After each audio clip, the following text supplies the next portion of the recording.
عبودہ یعبدو جدی پشتی غلام ہونا، اور اس فارم میں جب ماضی میں درمیان والے حرف کی پیش ہو تو اس میں اسم مفعول نہیں ہوتا، اور اس میں آنے والے جو وربز ہوتے ہیں وہ ایکٹس نہیں ہوتے، وہ پوزیشنز ہوتی ہیں، کنڈیشنز ہوتی ہیں۔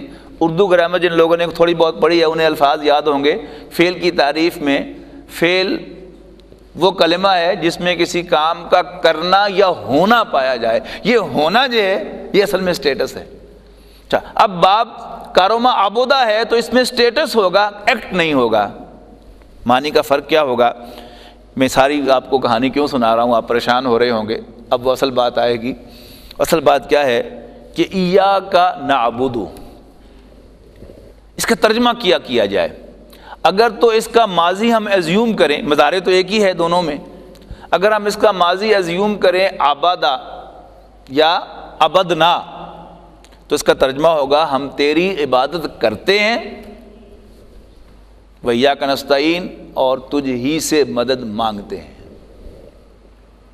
لیکن اگر ہم اس کا ایزیوم کریں کہ اس کا ماضی درمیان کے حرف کے پیش والا ہے، عبودہ عبدنا، تو اس کا مطلب ہوگا ہم تیرے ہی بندے ہیں، یہ ہونا ہو گیا نا، ہم تیرے ہی بندے ہیں، تجھ ہی سے مدد مانگتے ہیں۔ اب کمپیئر کیجئے اس میں سوٹیبل ٹرانسلیشن کون سا ہے؟ یعنی پہلا کیا ہے، ہم تیری ہی عبادت کرتے ہیں، اس میں ایکٹ آف ورشپ آئے گا۔ مثلا ہم تیری ہی عبادت کرتے ہیں، تجھ ہی سے مدد مانگتے ہیں۔ کیا خیال ہے، بات بن گئی کہ نہیں بنی؟ Is it a suitable translation؟ نہیں ہے، اس لیے کہ میں کہوں کہ اللہ تو مجھے 2 روٹیاں دے دے، میں تیرے لیے 2 نفل پڑھتا ہوں، تو 2 روٹیاں میری ضرورت ہے، 2 نفل اللہ کی ضرورت نہیں ہے۔ 2 کہے گا جا دفعہ ہو جاؤ، تم نام پڑھو میرے لیے 2 نفل۔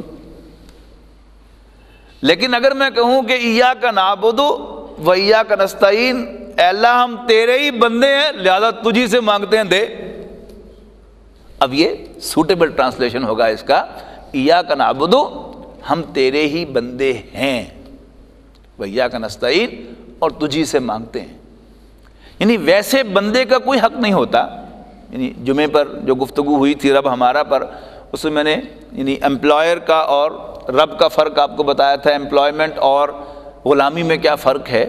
تو میں نوٹ کروایا تھا کہ امپلائمنٹ میں حقوق ہوتے ہیں جبکہ غلامی میں کوئی حق نہیں ہوتا، لیکن ایک حق تو بہرحال ہے، مانگنے کا حق ہے کہ ہم کہیں اللہ سے کہ اللہ میں تیرا بندہ ہوں، دے، پھر کہیے دے، یا بتا کہاں جاؤں، مالک میرا تو ہے، دے مجھے۔ تو بڑا سوٹیبل ٹرانسلیشن جو ہے، موسٹ سوٹیبل ٹرانسلیشن جو ہے وہ یہی ہوگا کہ یہاں پر نعبدو کو باب کاروما سے مانا جائے اور اس کا ماضی ایزیوم کیا جائے عبدنا، اور اس سے یہ نعبدو ہو کہ ایاک نعبدو، اے اللہ ہم تیرے ہی بندے ہیں۔ اچھا، اب یہ ہی کا لفظ جو ہے یہ کہاں سے آ گیا؟ یعنی نعبدو تو ہو گیا نا، ہم بندے ہیں تیرے، نعبدو، اور کاف ہو گیا تیرے، لیکن ترجمہ ہم کر رہے ہیں ہم تیرے ہی بندے ہیں۔ یہ ہی جو ہے یہ ایا کا ترجمہ نہیں ہے، ایا جو ہے یہ فلر ہے۔ عربی زبان میں یہ فلر ہے۔ اس کی وجہ یہ ہے کہ عربی زبان میں ابھی میں نے ذکر کیا تھا پروناؤنس کا، کہ اس میں نومینیٹو کیس، آبجیکٹو کیس اور پوزیسو کیس ہے۔ عربی زبان میں جو نومینیٹو کیس کے پروناؤنس ہوتے ہیں حالت رفع میں، وہ ہمیشہ ایک انڈیپینڈنٹ فل لفظ ہوتے ہیں، جیسے ہوا ایک پورا لفظ ہے، اس کی جمع ہے ہم۔ اگر یہ ہم پورا لفظ ہو تو پھر یہ نومینیٹو فارم میں شمار ہوگا، اور اگر اس کے ساتھ کچھ اٹیچڈ ہو جیسے قلوبہم تو یہ آبجیکٹو یا پوزیسو کیس ہوگا۔ ظلمہم، انہوں نے ان پر ظلم کیا، اس نے ان پر ظلم کیا، تو یہ کیا ہے؟ یہ آبجیکٹو کیس ہو گیا۔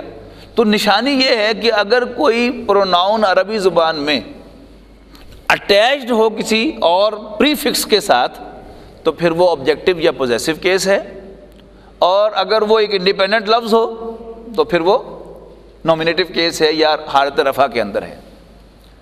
تو جو بھی حالت نصب یا حالت جر کا آبجیکٹو یا پوزیسو کیس کا پروناؤن ہے، it has to be attach to سم تھنگ۔ اچھا، اب اصل میں یہ جملہ کیا تھا؟ نعبدو کا و نستعینو کا، ہم تیرے بندے ہیں یا تیری بندگی کرتے ہیں، و نستعینو کا، اور تجھ سے مدد مانگتے ہیں۔ لیکن اب کہنا کیا تھا؟ تجھ ہی سے مدد مانگتے ہیں۔ اب تجھ ہی سے کہنے کے لیے اب وہ جو مفعول تھا اس کو پہلے لانا تھا۔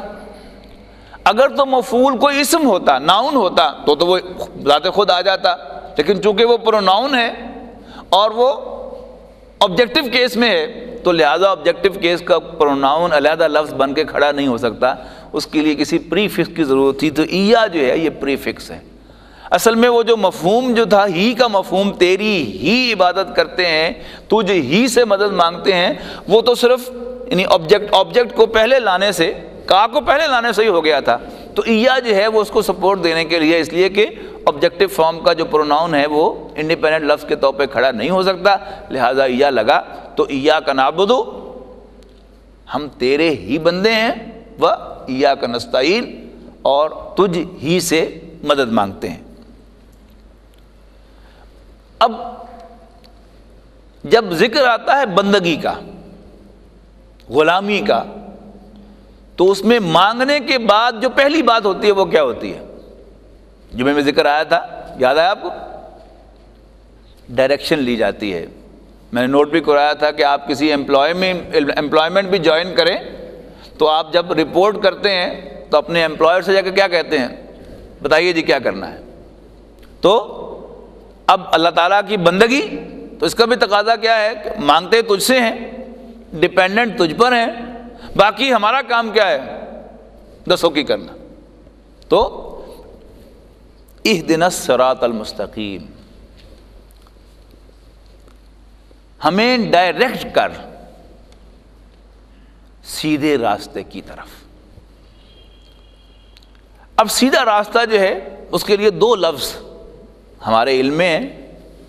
صراط مستقیم دینی اعتبار سے ہمارے علم میں ہے، اور خط مستقیم جس نے تھوڑی بہت بھی جیومیٹری پڑھی ہے تو وہ خط مستقیم کے لفظ سے واقف ہے کہ دو نقطوں کے درمیان جو کم سے کم فاصلہ ہے وہ خط مستقیم کہلاتا ہے، اور وہ یوں سیدھا ہوتا ہے، یعنی جسے وہ ناک کی سیدھ میں پنجابی میں کہتے ہیں سیدھا، وہ ہوتا ہے۔ جبکہ صراط مستقیم جو ہے یہ ہوتا ہے یعنی کسی منزل کے اعتبار سے کہ یہ سڑک سیدھی فیصل آباد جاتی ہے، حالانکہ درمیان میں وہ مڑتی بھی رہتی ہے، لیکن کہتے ہیں اس کو سیدھی سڑک ہی ہے۔ یہ سڑک جو ہے سیدھی گجرانوالے جاتی ہے یا شیخو پورے جاتی ہے، راستے میں اگرچہ مڑتی بھی ہے۔ تو جو بھی منزل اورینٹڈ، ٹارگٹ اورینٹڈ، گول اورینٹڈ جو سڑک ہوتی ہے، جو راستہ ہوتا ہے، اسے صراط مستقیم کہتے ہیں، اور یہ ہمیشہ اسی منزل سے یعنی ڈٹرمن کیا جاتا ہے۔ وہ منزل جو ہے وہ یہاں پر بڑی دلچسپ بتائی ہے۔ فرمایا اہدنا الصراط المستقیم، چونکہ تو ہمارا آقا ہے، ہم تیرے بندے ہیں، تجھی سے ہم مدد مانگتے ہیں، تو ایک تو ہم اپنی ہر نیڈ کے لیے تجھ پر ڈیپینڈنٹ ہیں، لیکن ان پرٹیکولر موسٹ امپورٹنٹ وہ کیا ہے؟ ہمیں سیدھا راستہ دکھا، ہمیں سیدھے راستے کی طرف ڈائریکٹ کر، گائیڈ کر۔